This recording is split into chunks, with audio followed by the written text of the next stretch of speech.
Hey everybody, this is another video in the continuing Is It Better Than a Sebenza series, and I wanted to talk about one of my most favorite folders ever versus the Sebenza, which is also one of my favorite folders ever.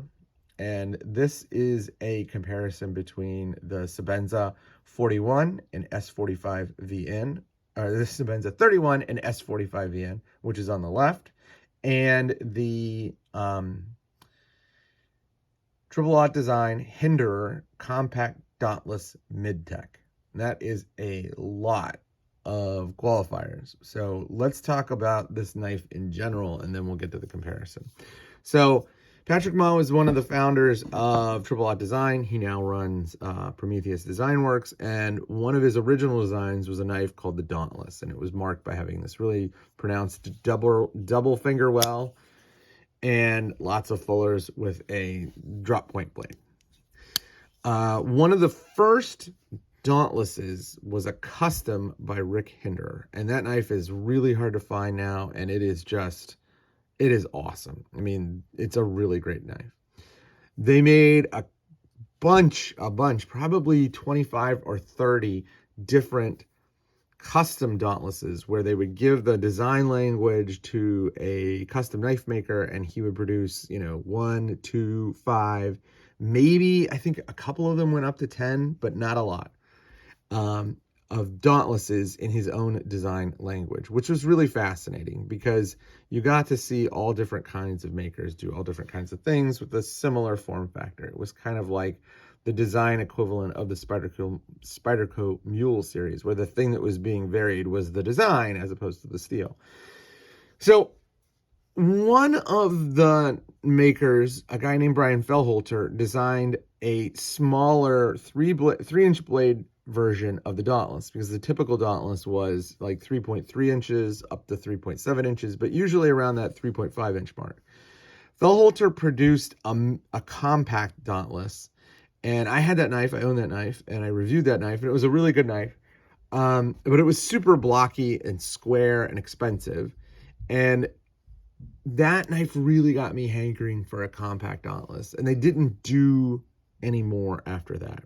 And then I want to say 3.5 or 3 years ago, Hinderer and Triple Aught Design did a collaboration, and they produced a mid-tech run of the Dauntless, the compact Dauntless. And there was a green one, a tie one, a carbon fiber, a black G10 one, and then there was a titanium version that had the topographics that are lasered onto the titanium in a lot of different Triple Aught Design elements products. This one is the black G10 one, and this one is in my personal collection. It is not something that I reviewed and then I'm getting rid of. This is a personal knife. I really, really like this knife. There is a ton to like about it. First of all, I'm a big fan of Rick Hinderer's sort of like overbuilt, but battle worn or polished look. I mean, like, just look at like the little tiny touches on this, the jimping, right? Like, the jimping is kind of worn and polished, but at the same time, when you need it to, it does in fact lock in your finger. I mean, you get some real grip here. The other thing that I like is, as you can see, this knife has the tri-way pivot, so if you want to change it out, you can. That being said, when I got mine, the pivot screw kept coming loose, and so I've Loctited it, which probably defeats the purpose of the tri-way pivot, but I don't really care. The knife is just a really stylish, good-looking knife that functions well. It's very slim in the hand. It's much less blocky than the Fellholter Compact Dauntless Custom. It is relatively tall. As you can see, it's significantly taller than the Sebenza, but this is a very good-looking knife. The one thing I'll point out is it was $500. It was hard to get. They haven't made a run in a long time. I really wish they would make another run. I would love one of these in like the oiled green micarta, or like an oiled natural micarta, or like the JG10. That would be so sweet. If it was up to me, I would make the blade out of MagnaCut and make this blue, and then that would be the best. But whatever, I don't decide those things.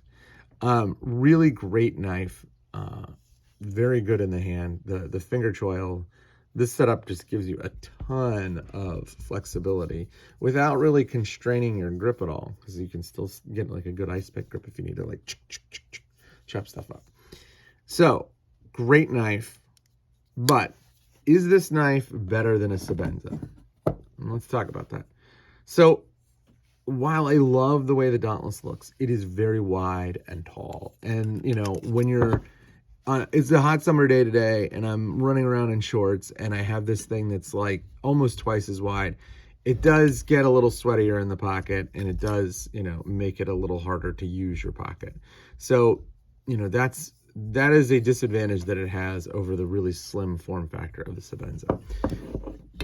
The other thing is the blade lengths are almost identical, and yet, as you can see, the Dauntless is a little bit longer.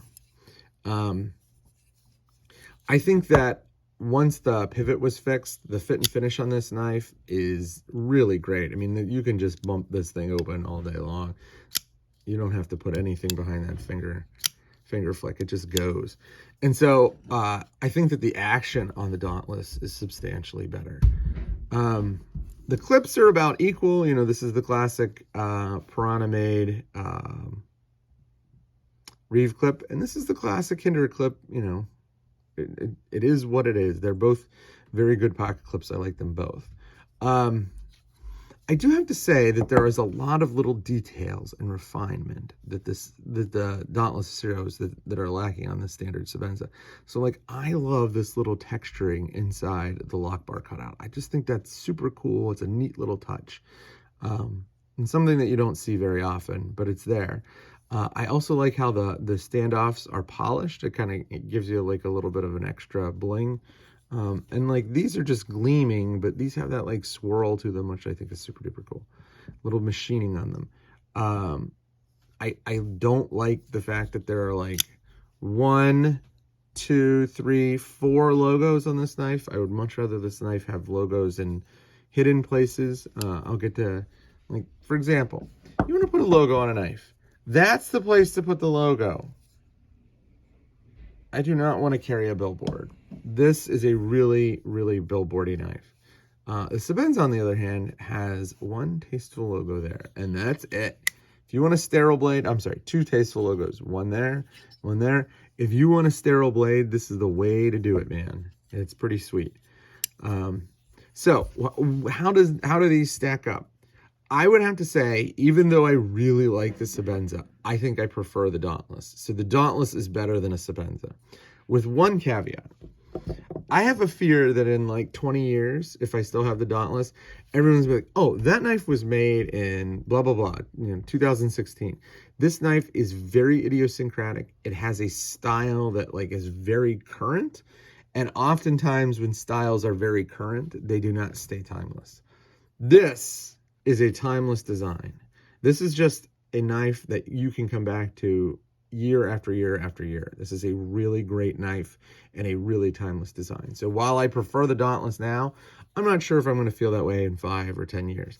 I think I pretty much always like the Sebenza. So for now, the Dauntless is better than a Sebenza.